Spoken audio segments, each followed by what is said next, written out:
Good morning and welcome to the Laurier Northern webinar series.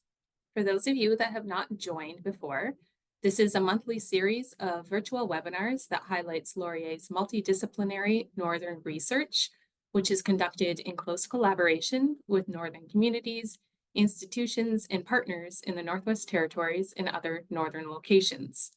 For today's webinar, we'll have 4 speakers bringing you different perspectives and research on wildlife and wildlife habitats in the North.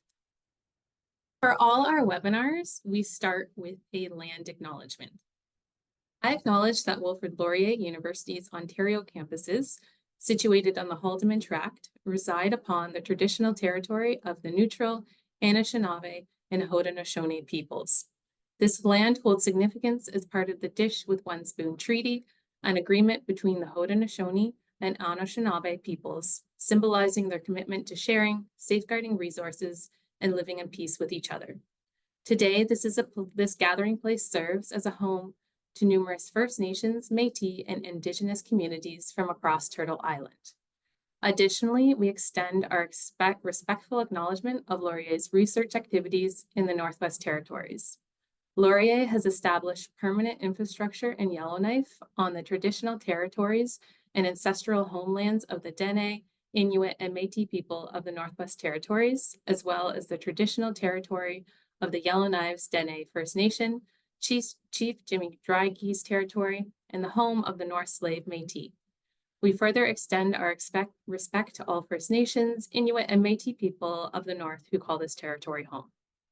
We are grateful to the Indigenous peoples of the Northwest Territories for allowing us the privilege of learning, working, and residing on their lands.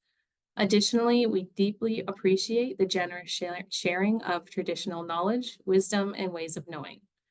To express our gratitude, we can engage in continuous learning, open dialogue, and thoughtful reflection about the rich histories, cultures, and contributions of Indigenous peoples. Through our ongoing learning efforts, we aim to foster understanding and build meaningful relationships with the Indigenous communities on whose land we live and work. Our first speaker today will be Dr. Brad Woodworth, Manager of Research and Management in the Government of the Northwest Territories in the Department of Environment and Climate Change in the Wildlife Management Division in Yellowknife. Okay, thanks everyone. Thanks for the opportunity to present to you today as part of this webinar. As mentioned, my name is Brad Woodworth. I'm currently the Manager of Research and Management for the Government of Northwest Wildlife Research and Management for the Government of Northwest Territories. I'm based in Yellowknife, where I've lived and worked for the past 2.5 years, though I'm speaking with to you today from Fort Smith, farther south in the NWT. My actual long-term position with the GNWT is as climate change adaptation ecologist. And so today my presentation is going to focus on providing a short overview of some of the work being undertaken as part of that program to support climate change adaptation for wildlife in the Northwest Territories. So I think it's no secret to this webinar audience that the climate is changing quickly, and that's especially true across the Northwest Territories and Northern Canada more broadly. And these changes are having downstream impacts on the landscapes, wildlife, and the people and communities that rely on them. These impacts are varied and wide-ranging.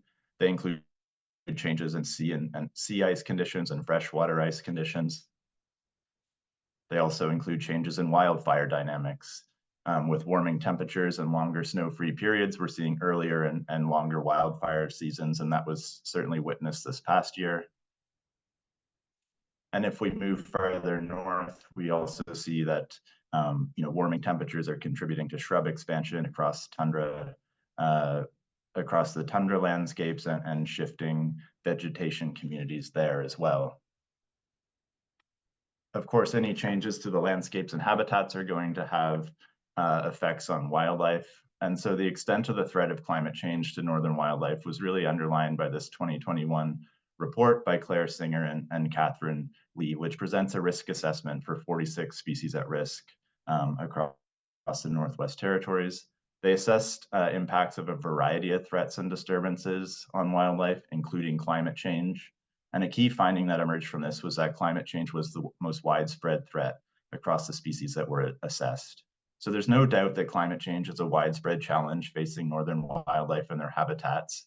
The concern over these impacts on wildlife and habitats comes up in nearly every workshop, meeting, or event that I attend in the Northwest Territories. But equally, a key question that emerges from this concern is what can we do about it? And how do we move from identifying climate change as a threat to wildlife and their habitats to building this information into how we operate on and with the land?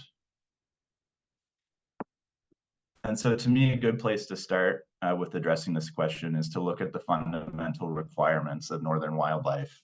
And when we do, we see that most northern species are widely distributed. And some, like the barren ground caribou shown in this map, undertake large-scale seasonal movements throughout the year. And so collectively, this community of species requires broad swaths of intact habitats. And so an essential ingredient then to allow species to adjust and respond to changing environmental conditions is that we need to maintain these connected and intact landscapes to the extent possible. We're fortunate in the Northwest Territories that the human footprint across the north is relatively low, so blue in this map, but human disturbances do exist nonetheless in the forms of roads, mines, and other disturbances, and it is likely that demand for northern resources will continue, if not increase into the future. So it's critical then that we take measures to ensure that northern landscapes stay connected and intact to allow species to flexibly respond to changing conditions. And so one approach to moving forward with adaptation is to ensure that climate change is built into the landscape, into our landscape planning processes. So when we're making land use decisions, we need to consider not only the current state of our ecological values, but how they are predicted to change in the future, and also consider the features and functions of the landscape that can directly contribute to mitigating climate change impacts on wildlife and allowing them to adapt. By using this information alongside Indigenous knowledge, we can hopefully arrive at land use decisions that support adaptation while also fulfilling the economic, social, and cultural needs of today and tomorrow. And so for the remainder of the talk, I'll highlight some projects underway to develop the spatial data products that can feed into this type of climate-informed landscape planning. So one ingredient, obviously, for climate-informed landscape planning is an understanding of the current state of northern wildlife communities and their habitats and how they may change moving forward. And so to fulfill this need, we're working with federal government, in particular the Canadian Wildlife Service, Indigenous governments, Indigenous organizations, communities, and academic partners from across the NWT and outside the NWT to build a collaborative multi-species monitoring program. The goal of this is to co-generate data needed to track changing wildlife populations in real time, but also provide data to support predictions of how wildlife communities will change in the future. This program is built around passive environmental sensors, so primarily wildlife cameras and autonomous recording units. The initiative started in 2020, and since then, as a collective, we've conducted over 1,000 year-long deployments of environmental sensors in various parts of the NWT, as shown in this map on the right. And this is just now a time-lapse video of a camera deployed in the foothills north of Northern Wells.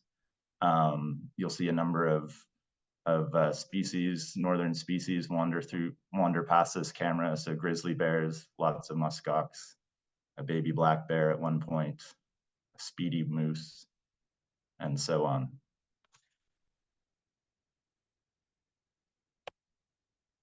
As mentioned, it's not just cameras that we're deploying, but it's also acoustic recording units.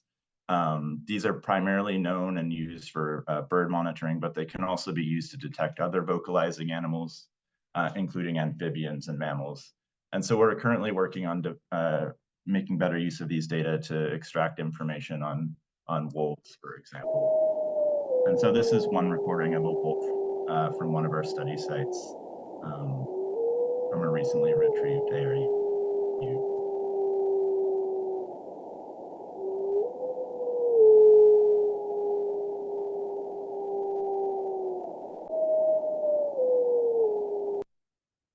Once the images and recordings are processed, The species occurrence data can then be mapped and analyzed in relation to habitat and climate to generate spatial data products representing the current distribution of northern wildlife communities, but then also projecting this into the future. And this idea of ecological forecasting is something that Francis will talk about in the fourth talk of this webinar in more depth. So in addition to the work to understand current and future species distributions, we're also collaborating on projects to develop spatial data products that capture the features and functions of the landscape that directly contribute to allowing northern wildlife communities to adapt to changing environmental conditions. And those include climate change refugia and connectivity itself. So briefly, this in terms of mapping climate change refugia, we're collaborating with the Natural Resources Canada, Canadian Forest Service to develop remotely sensed refugia metrics for the Northwest Territories. Refugia are areas where the climate is changing more slowly or where impacts of climate change are less severe. And so they can support adaptation of wildlife by serving as stepping stones between current and future climatic conditions and buying time for species to adjust to changing conditions. The example figure I show here in this map comes from Northern Alberta and was published recently by Christine Kuntzman et al. This shows fire refugia for Northern Alberta, and this is work that we're extending into the Northwest Territories as part of this project, as well as mapping drought and thermal refugia. For connectivity, we're collaborating with the ECCC, Environment and Climate Change Canada, and Conservation Science partners, and many other data contributors to map landscape connectivity at broad spatial scales across Canada. The map on the right shows an existing national scale connectivity surface published by Richard Pither and colleagues in 2023. This first analysis lacked movement data for northern wildlife, so we're now working with this research team to contribute movement data from our barren ground caribou, boreal caribou, and wolf collaring programs to validate and improve these connectivity surfaces for northern Canada. So in summary, that was a brief overview of a few of the projects underway to develop spatial data products that can support climate-informed landscape planning and climate change adaptation more broadly for wildlife communities in the north. By combining this information with Indigenous knowledge, we can hope to avoid making decisions today that will prevent or impede future adaptation, while also fulfilling current and future economic, social, and cultural needs. Thank you very much. Our next speaker is Dr. Alana Clason, research scientist with the Bulkley Valley Research Centre in Smithers, BC. Okay, hi everybody, and thank you for having me here today. I am Alana Clason, and I'm going to be speaking about managing for wildlife habitat in central BC forests. I just briefly want to introduce everybody to the Bulkley Valley Research Centre, where I work.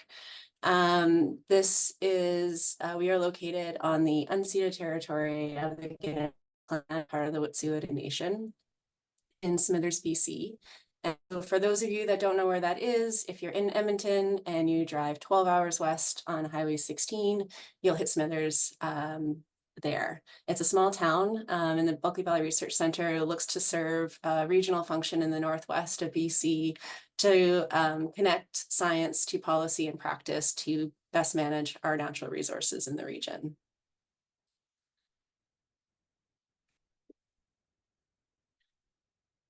So I'm going to talk today about how we are managing our forests in central BC, very briefly and specifically about a few case studies. And it's also at a pretty different scale than what Brad was just talking about. So I'm talking about stand level management actions and how that can impact wildlife habitat. I also want to flag that I'm actually not a wildlife biologist. I'm a forest ecologist who happens to work maybe at that intersection of how forests serve as habitat for different species of wildlife.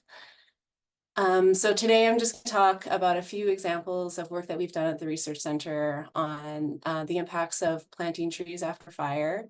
I really wanted to talk about a range of silvicultural systems, impacts on wildlife, but I'm not going to have time for that today.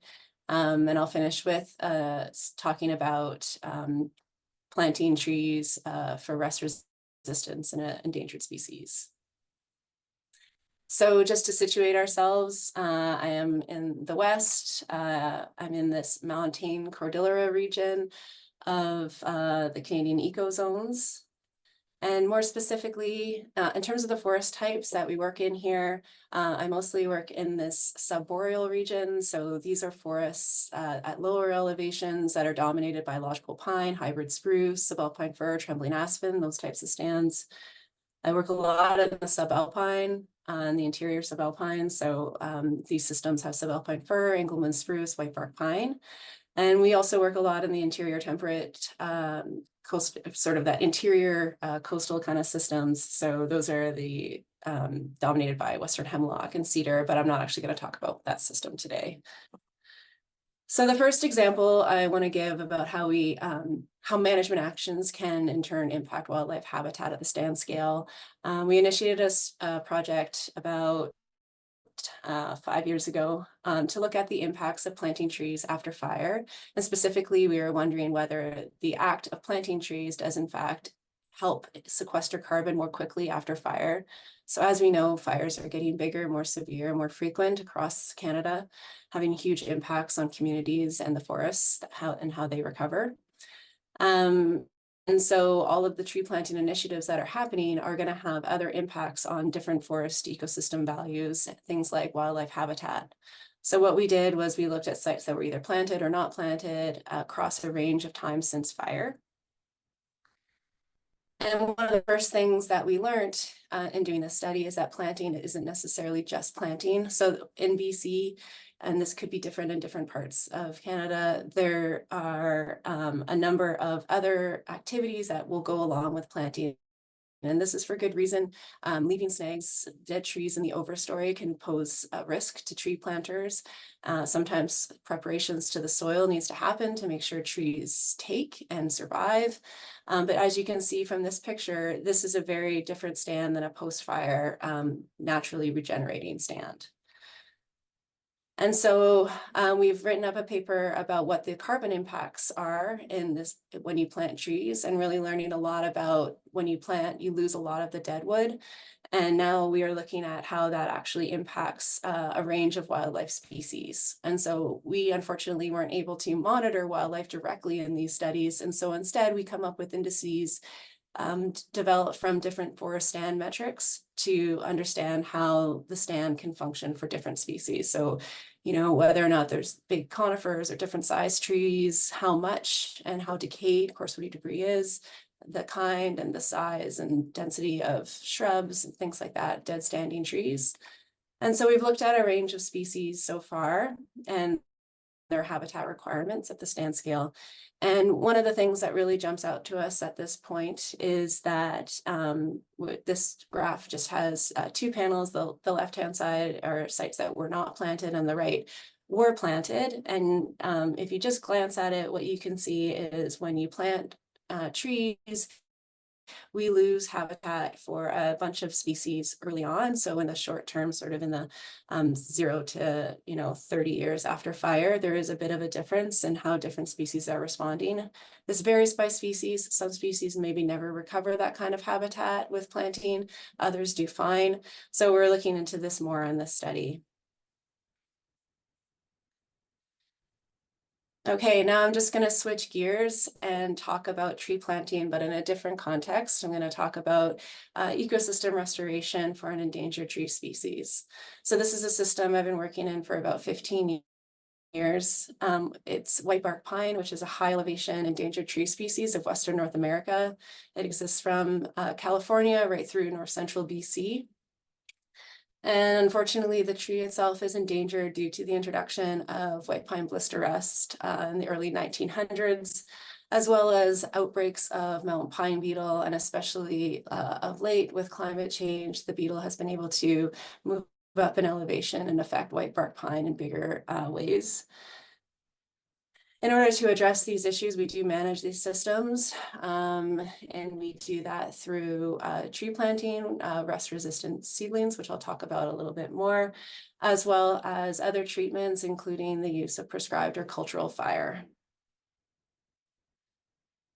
So we'll see if this video works. The reason I'm talking about whitebark pine today is that it is an incredible system with many species of wildlife that depend on it. So whitebark produces highly nutritious fatty seeds that feed a number of species in the subalpine. Grizzly bears and black bears will rip the branches off to access these cones. Squirrels spend a lot of time caching those for the bears to go and raid their middens. But the most important species in this network is the Clark's nutcracker. This is a corvid that is the only dispersal agent of whitebark pine. So whitebark does not regenerate without it. And you can see in this video of this footage from the Cornell Lab of Ornithology, the incredible adaptation of the nutcracker to be able to pry open the cones of whitebark pine, extract the seeds, and then as a scatter hoarder, it caches the seeds all throughout the subalpine areas and the places where it's suitable for the tree to grow and the bird forgets about it. That's where we find whitebark pine regeneration. So it's an incredibly important interaction. But the wildlife and Clark's nutcracker aren't the only people that depend on whitebark pine. There is a long history of human use of whitebark pine as a food source and for cultural values.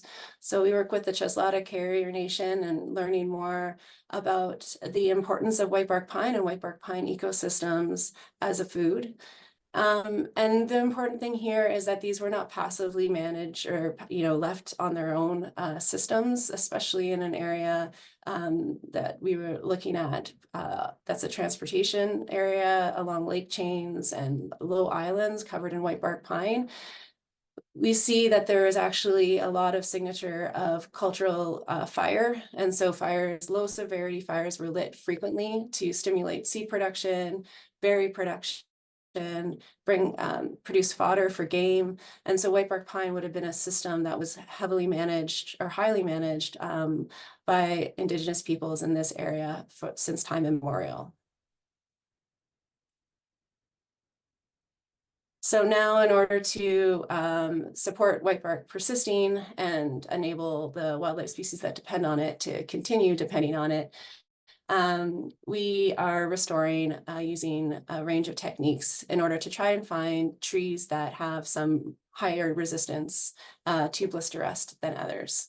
So it's pretty labor intensive and we have to visit the trees twice, once in the spring and once in the fall. We cage the cones in order to keep the wildlife that want to eat the seeds so badly away from the cones.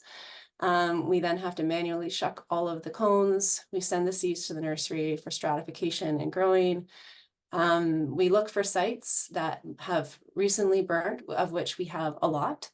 And if that's not available, there are lots of places in the range where people are looking at or have done prescribed or cultural fire to create sites suitable for restoration. We then plant the trees. And the next step that we have started to do is more monitoring. So these units you can see in that small little picture are the same that Brad was just showing, where there is a camera trap and an acoustic recording unit, which I'll talk about just now. So what's really important is that we do these restoration activities, but now we would like to link it to the wildlife that depend on it. So a couple of years ago, a large collaboration started between Canadian Wildlife, the province of BC, Parks Canada, and the Bulkley Valley Research Centre. And we managed to deploy a number of ARUs throughout the range of whitebark pine in Canada. And unfortunately, we don't know a ton about Clark's nutcracker in Canada. Most of what we know comes from the US. And it's really important that we understand the interaction between nutcrackers and whitebark pine in order for us to make good decisions about places to recover, to sustain whitebark and the interactions with the nutcracker now and into the future. So we're starting to try to do this work of understanding its movement and its habitat use of whitebark pine. And this wasn't, a study where we can really do detailed analysis in terms of habitat use, but what we were able to do is figure out we can hear the bird. We were able to work with colleagues to develop an automatic detector, and that worked really well, even though the sound signature or the call signature was different across the range. And we also learned little things like, maybe there is some trends in seasonal activity. So the graph on the right is just showing that at higher latitudes, the time of the most calls is happening later in the season than at lower latitudes. So that was pretty interesting. And the last thing I'm going to just mention is that in the Northwest, we're trying to understand more about how wildlife are using whitebark pine ecosystems. And this is for a number of reasons, because we want to make sure that we're actually successful in our restoration and we're targeting important places for wildlife. But we also just need to develop the storytelling. And while we know bears use whitebark, it's really helpful to be able to show pictures and describe these relationships more fully.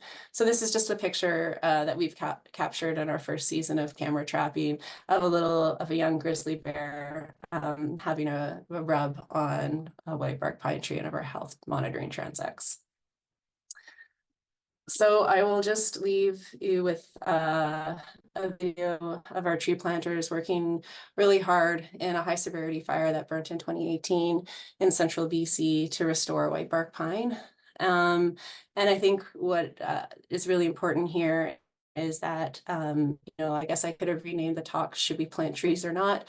And in some cases, planting trees can impact wildlife in potentially a negative way. And that's because of all of the other treatments that go along with tree planting. And in other times, we really do need to be planting trees, because without that, we're not going to find we're not going to make sure there's enough rust-resistant trees and seedlings out on the landscape.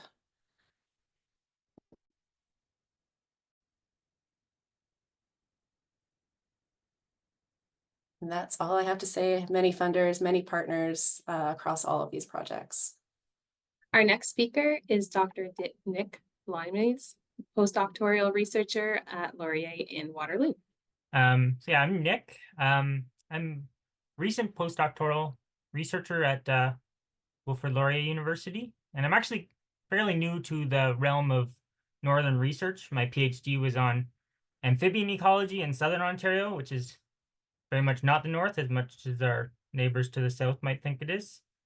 But today I'll be talking about some research I have planned regarding muskox ecology in the Northwest Territories, specifically in an environment that's not so typical for them, the boreal forest.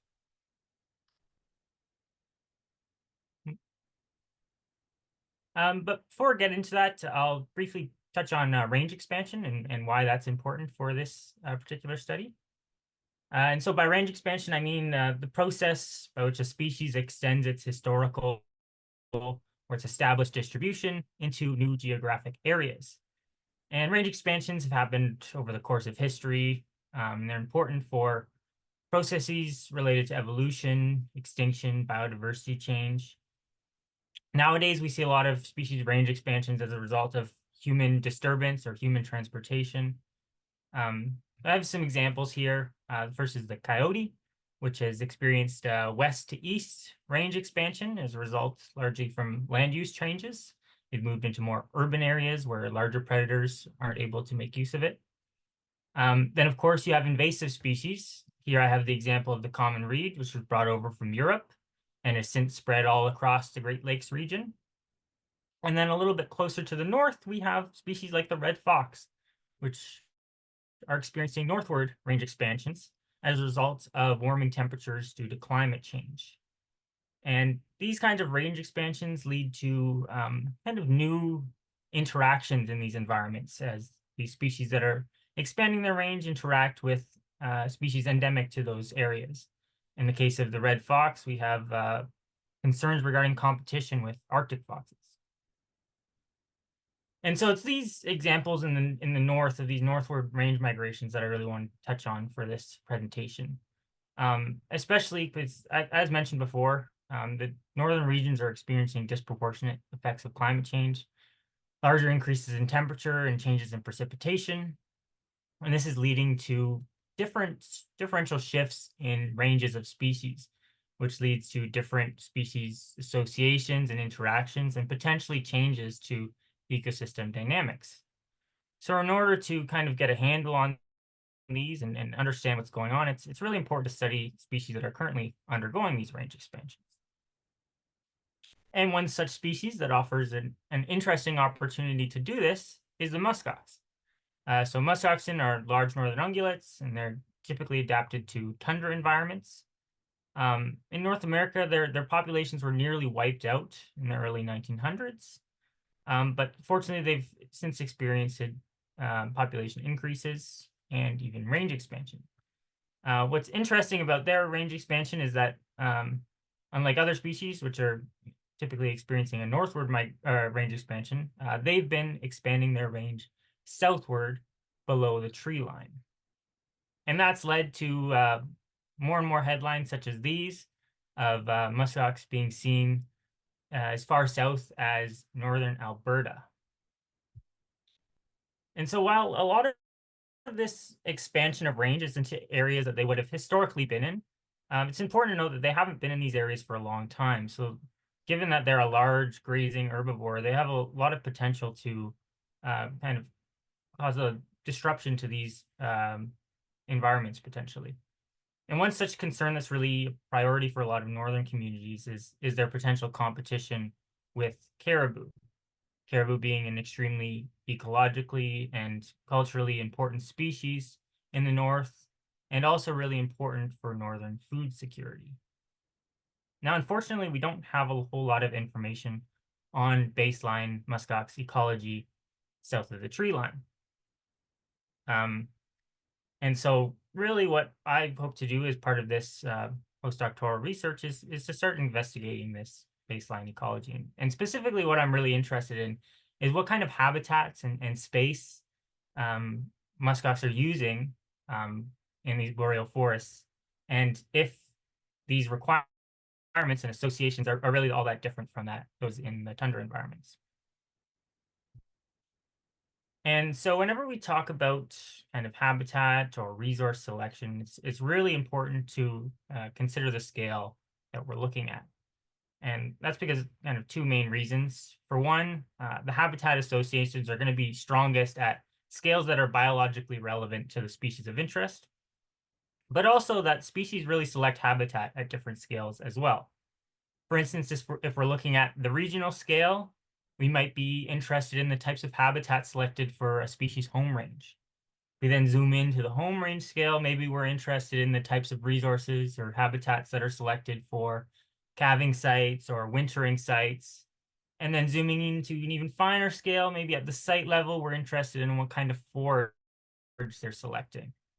And so in order to kind of get a really thorough understanding of the habitat or resource requirements of this species, we really need to be able to look at these associations at multiple scales. In order to do that, we really need to make use of multiple different data sources. It's unlikely that you're going to find a data set that's able to cover all of these different scales.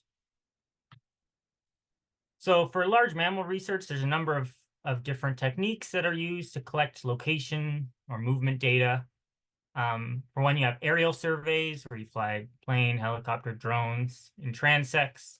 And that allows you to collect really a regional snapshot of distribution of a species at any given point in time.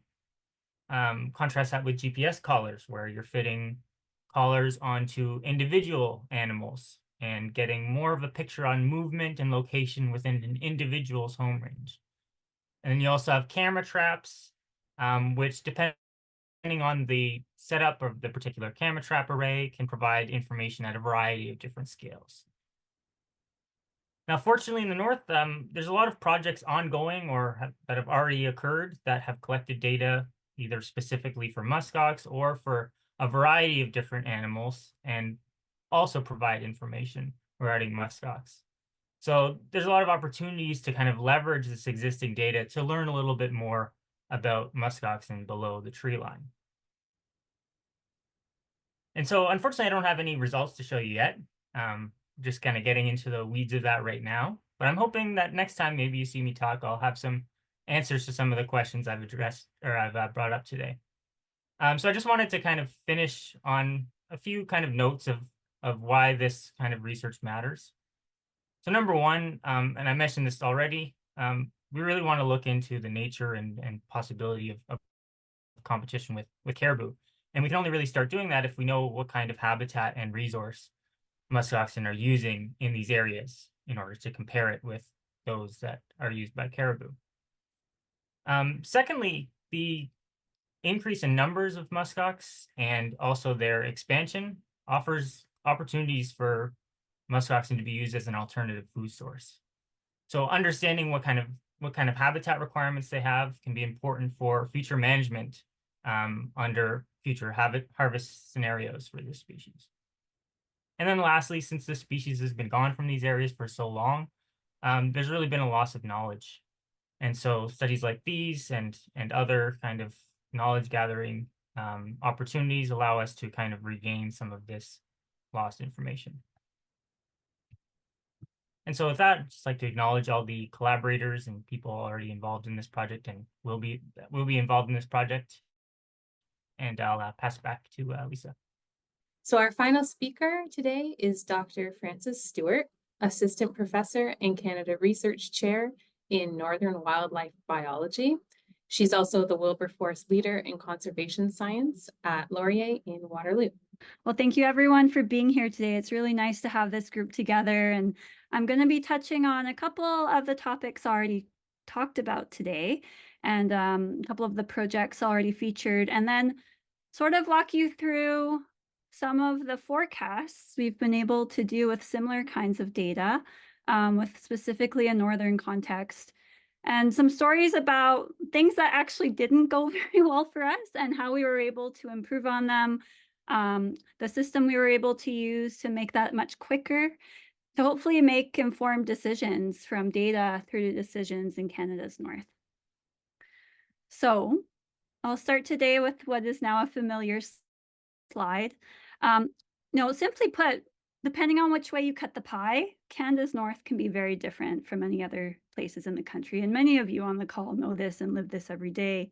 The system that Alana was talking about in central BC, you can see here, based on just the anthropogenic footprints and the harvesting done there, is quite different than the system that Nick was talking about there a few minutes ago, up in the Satu, close to Great Bear Lake. And so there's a lot less anthropogenic footprint, although that is changing, but really climate change obviously being a huge impact in the north, as Brad Woodworth was talking about there too. Northern wildlife are in a way unique in themselves, not to say that they're in any ways more simple or the system is more simple, but when we're thinking about the north in terms of an ecosystem that we can simulate and model to make forecasts, there's less species, right? Compared to somewhere that's tropical. So we have a lot less different species interactions. We have species that are really hard to study, large distributions, low population density. So we need to make as much use of the data that we do have in order to inform our decisions going forwards.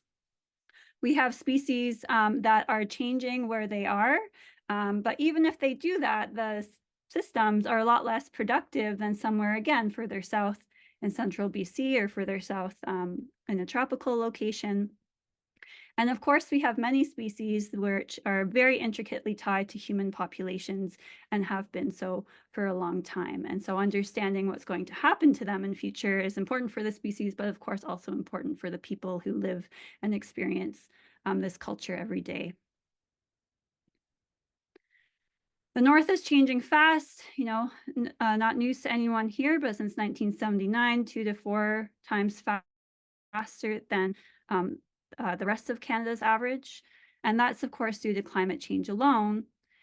And the change part is getting into policy. But essentially what I want to get at here with this slide is that in order to get our information from the ground into models, into forecasts, and have those forecasts actually affect policy at different scales, it needs to be done really fast because we don't have a lot of time as these systems are changing and as we're all experiencing. So I'm going to walk through a couple examples today. A lot of this work is from my postdoc and we're building on it in different ways now. I want to just highlight that, it's just me talking today, but this is actually work done by over 60 different people across Canada and has been a phenomenal collaboration we've been building for a number of years. But let's start 2 decades ago now when caribou were first assessed in Canada to be assessed by COSUIC as part of the species at risk process.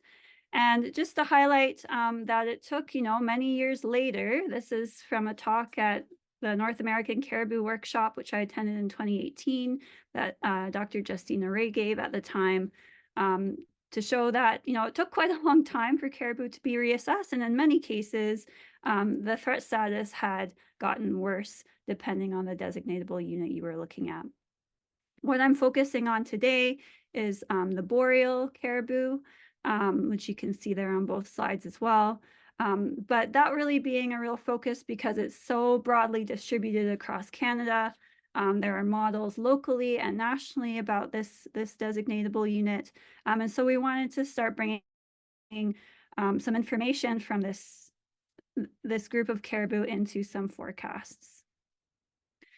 So when I started my postdoc, there's an existing group of researchers collaborating, which I will talk about here in a minute. But essentially, I came in as a wildlife biologist working with people who do not always think about wildlife, but they think about many other aspects of the ecosystem. So we formed a really strong team. And we wanted to know specifically for caribou, okay, many of these populations are in decline, but there's variation depending on where you look. So how many caribou are going to be where in future? And as we've seen throughout the talk today, that depends a lot on how the landscape is going to change. How's that habitat going to change? How are fires going to come through and where and in what severity? And how is climate going to really impact all of this? And so we really needed to build the base of a pyramid before we could understand where and how are these things going to affect caribou in future. So the team collaboratively had been stewing about this philosophy for quite a long time. How do we do predictive ecology in an open and easily accessible way so that we can do it quickly and update things regularly as we go forwards? And so we came up with this concept of predictive ecology needs to be perfect. So we need to use a system where we're able to make frequent predictions so that we can keep testing them through time and not just sit and hold on to one for a long period of time. We need to be evaluating our models. To do that, they need to be built from reusable components and they need to be freely accessible. They need to be able to interoperate with each other. That is, they need to be able to talk to each other. We can't be doing things in silos. We need to have some form of continuous workflow to do this. And we need to keep testing what we do. We can't hold on to one thing and say that's it for the next 50 years. We need to update as our knowledge updates as well. And so the software program that had been in development and is used for the rest of this talk is Spades.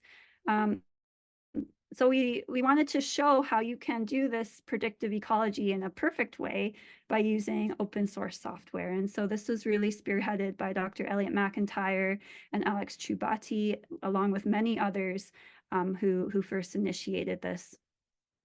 What is Spades? Spades is what we call a meta package in R. It's a couple different packages that can talk to each other.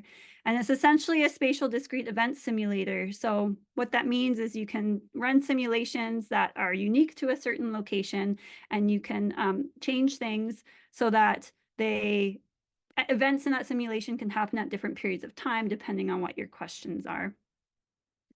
These simulation frameworks are essentially composed of interacting modules, each representing something different that you want to know about landscape, and each ideally written by someone who knows about that domain really well.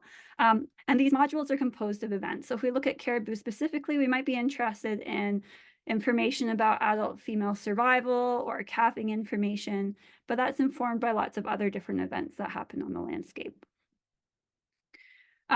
Events within the modules communicate via data flow. And so as Nick had just mentioned, that can be involved with different GPS collar points coming into one model, or camera trap data or acoustic recording data coming in. But there has to be some sort of communication from one component of the framework to the next, so they communicate within the framework as well.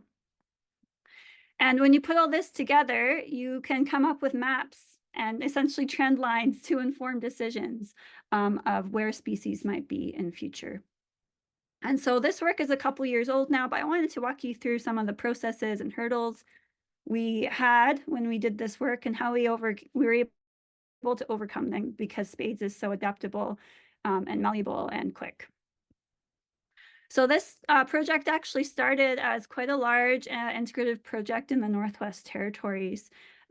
We wanted to actually model caribou and boreal bird habitat and distributional changes across this whole region, Bird Conservation Region 6. And so we paired up with many other people to do that, including the Boreal Avian Modeling Group, which had over 70 different models for individual bird species across this region, generated from point count data. And essentially what we were asked is, how are these bird species going to change across this landscape with and without climate change? Can we look at both scenarios? And how is that going to change the species diversity and competition, or diversity and composition through time? So in order to do that, we needed to know and work with people who do a lot of fire modeling, and of course, people who understand how that fire impacts the forests and vice versa. So we brought in expertise to build in that part of the framework using existing models and well-established processes. And then this is a huge latitudinal gradient, so there's a lot of different effects of climate across this region. And of course, development extending from Alberta all the way further north. We put all this together actually, and we ran it, and we made a map. And then the great thing about working with people who have very different areas of expertise is then you can then test and ask them to see, hey, is this map making any sense to you? And we did that, sorry.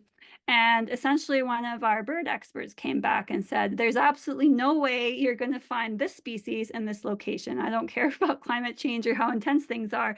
That just does not make ecological sense, biological sense. And so we went back to the code and actually found an issue with the code, and the climate layers we had input were slightly off. They were from a model that was old and weren't as updated as could be. And so we went back and we were able to simply click rerun, update the layers, click rerun, and produce new maps. And so we didn't have to go back to square one. We just had to go change a line of code, and it filtered all the way through the forecast. So that's what we did. And just an example of how we were able to change things as we went. We then were asked to consider more processes. So of course, the elephant in the room in this case was caribou. There are existing caribou models of resource selection from the Northwest Territories specifically, and there's also a demographic model from across Canada. So we had things to go on. We built them into this framework, into a module, and then we're able to run the existing framework for caribou specifically. And so just to share some of those results with you, which were published this past year, on the left, we have essentially a forecast. Think of it like a radar map in terms of when you look for the weather forecast. But through time, over between now and essentially the end of this century, of where we expect caribou to select habitat based on that model that was generated for the Northwest Territories specific. So when we looked at the error in this model, it was actually quite good for the caribou habitat selection. But on the right side of the screen here, we have 5 different populations of caribou from the same region in the Northwest Territories that were studied. And we were able to forecast using a national model for boreal caribou where we expect, or how many caribou we expect there to be in terms of are their populations increasing or decreasing based on that national model. And so there's a lot of uncertainty around these projections, which I'm happy to chat about more after the talk. But essentially, we were able to do this. It's not by any means the last product that should be looked at. We're needing to update it. We'll change things in each component. And of course, hopefully there'll be more regional specific caribou demographic models coming out in the future, which might help a lot here. But essentially, you know, it's here. The framework is here and it's usable and it's a starting point. So, you know, these results can be published in the traditional sense. We've also made sure to generate what we're calling an evergreen website. That is, the results as they're updated and go forwards are put online so everyone can see. And the toggle I have there, you can actually move this back and forth so that you can see the effects with and without climate change across the NWT. And as Dr. Woodworth mentioned, we need to be able to make these layers to have them as one piece of information in our decisions. So it is actually being incorporated into caribou monitoring unit range plan. And so it's starting to help inform decision making in a small way. Okay, so that was the Northwest Territories. We're gonna run ahead and say, well, hey, what if we want to study these sorts of things in British Columbia and the Yukon? And that has been posed. And so the nice thing about SPADES is you can input the polygon that you want to be your study area. And then, you have to test things as you go, but if there's the same sorts of processes and information available for that study region, you can hit play and rerun everything as well. And so it's this really nice adaptable spatial framework that we can actually run in other areas, and it is being run in other areas. So it is being used more so now in the BC and Yukon. And again, it's, relatively quick. Other areas have different considerations. So there are modules being developed for anthropogenic development across different regions, recognizing that's important. There's also, things like, as Alana had mentioned, harvest is very important in BC. So there's harvest models being made, carbon, the fire models being updated. And so I have no expertise in any of these areas, and I will not pretend to do so. My expertise was on the caribou component and its interpretation. But by working together as a big interdisciplinary group, we're able to bring our knowledge together, literally in this case. And so this is what's been termed the Western Boreal Initiative, which started in the Northwest Territories, but has since expanded to essentially Western Canada, and is able to produce these same maps across this entire region. And I encourage you to check out the website. I'll have the link at the end, but if you Google Western Boreal Initiative, it should come up. You can look at different species. So here I just have the first bird that came up, but all the bird species and other aspects to this system as well. So just to leave you with a couple lessons learned as we've gone through this, essentially some of the first stages, and maybe you're wondering about, what can I take from all this for my work? Going forwards, if you're wanting to forecast wildlife populations and habitat in the north or otherwise, we really need to make sure we're doing our work in reusable modular code, and something that can be talked across disciplines. So we don't have time to keep reinventing the wheel. I need to be able to take someone else's model and be able to plug it in and play in this system. And there's a couple of ways that we need to advance how we do science, I think, to do that, and we're getting there. One of the ways is it needs to be done through open source. So as I mentioned, SPADES is written in R. It can talk to a couple other languages as well through R, but it needs to be available for other people to access and read and test. We tend to publish and leave it at that, especially in academia, and we tend to like to make tables of, your model outputs, the beta coefficients, the standard errors, the significance in that. But essentially, that means it's static and it's hard to keep going in a couple different ways on that sense. So holding tight to one model is not really the philosophy here. We can test that model, and if it stands up, great. But we need to be able to using different kinds of models, and importantly, it's really hard to reproduce someone's work fully just from a table in a paper. So being able to actually share your model objects with the codes through R is a great way to actually advance and produce more reliable results in many ways than just publication. As mentioned, we need to be really working in terms of interdisciplinary collaborations. There's lots more that needs to come into this piece. So if you're at all interested, please get in touch. Obviously, permafrost is a huge issue, a number of other things. And so we need to be bringing the pieces of the puzzle together. And as I mentioned there with the demographic forecasts for caribou, region-specific models are important. And we need more information in the north and more people working on these things, so that we can have the manpower to be producing them and taking lots of different considerations into account while that's done, of course.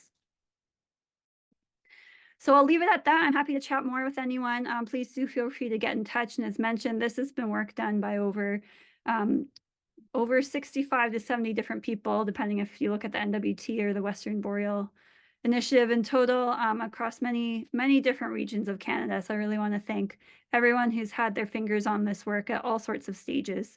And thank you for being here today. Great, thank you so much, Francis.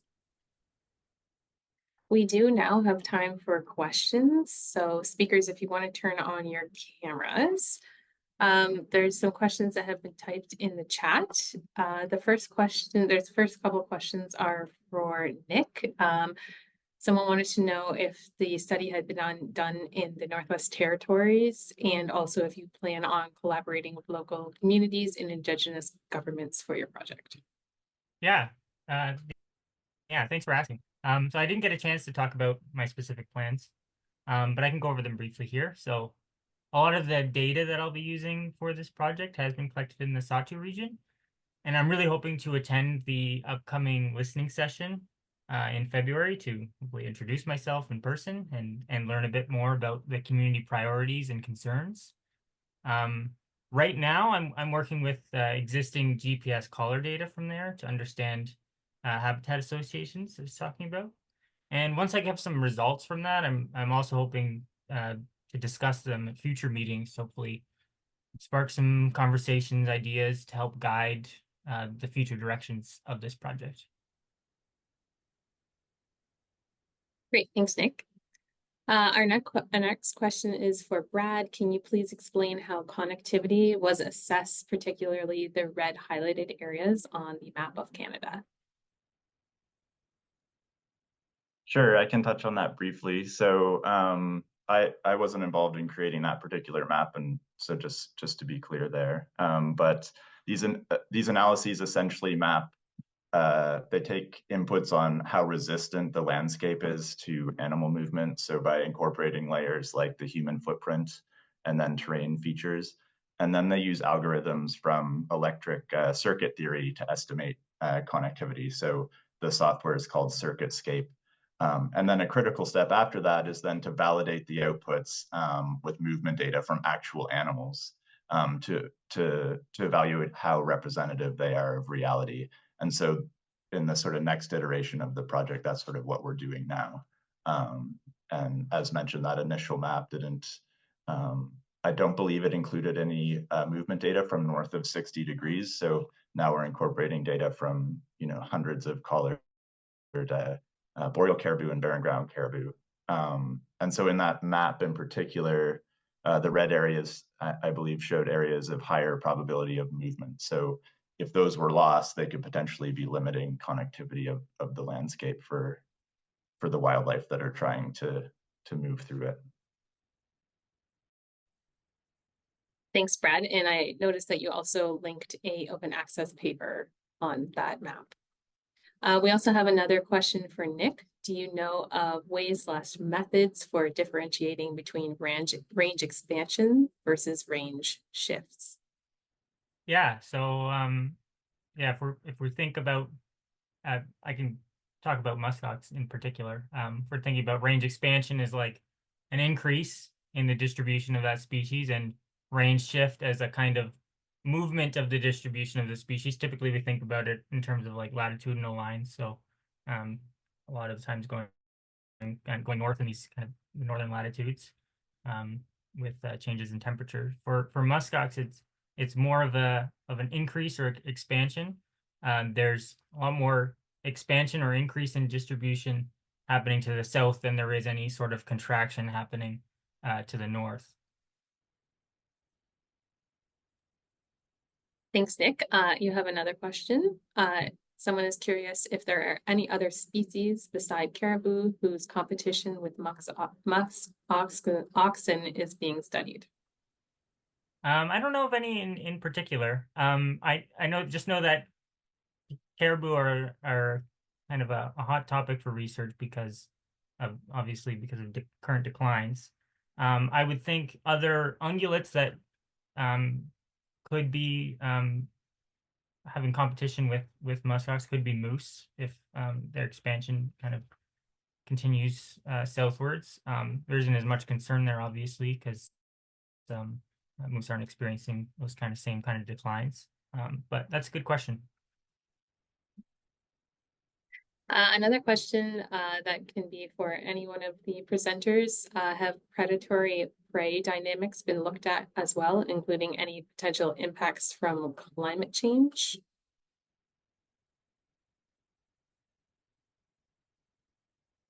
Francis, do you want to answer that? I can answer briefly, but I'll also refer to Brad on this because you probably know more specifically from an NWT perspective. So I'm aware of a little bit of research here and there looking at, like quantifying predatory prey relationships and how those might change through space, how those change with changes to anthropogenic disturbances on the landscape. I know of a couple projects looking at that in Alberta over the past decade. But in terms of climate change specifically, I'm on the spot here. I don't know of an NWT context where the relationships themselves have been associated to climate change. It's something we're really interested in terms of forecasting. Obviously, bringing in more species into a forecasting system like spades is the next step. Species don't exist on their own, but then how that information from the climate layers impacts the species interactions is not something I know how to include yet.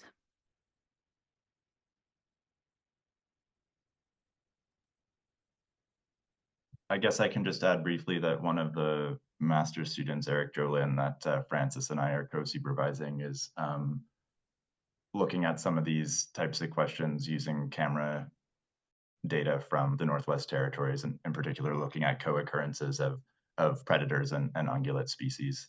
I believe there's also some work being undertaken between GNWT, Alicia Kelly, and University of Laval to look at some of these food web dynamics involving caribou, moose, and their predators to the west of Great Slave Lake.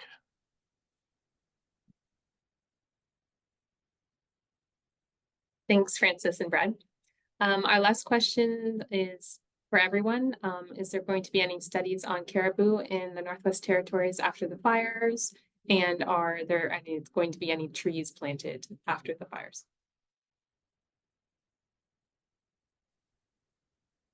I mean, from a GNWT perspective, I can speak to this. So we have a active boreal caribou and barren ground caribou monitoring programs. And so that involves aerial surveys of population abundance and composition, as well as collaring of animals to track their movements. And so we have collared animals predating this past fire year. And of course, we still have some collared animals as well. So it presents the opportunity to look at how individuals are using or not using these recently burned areas. And then, sorry, the second part of the question was about planting trees. Okay, this would be better answered probably by our forest management division. So I don't have an answer from a GNWT perspective, but I do believe back in the fall, the Clecho government signed an MOU to undertake a big tree planting initiative in their traditional territory, partly in response to these fires. Great, thank you for that. That's all the questions that are left in the chat. Before we go, I just wanted to highlight the upcoming webinar as part of this series. On February 8th in the afternoon, we will be focusing on Indigenous leadership in conservation and protected areas in the North. And this webinar will be hosted by Laurier's Cold Regions Research Centre.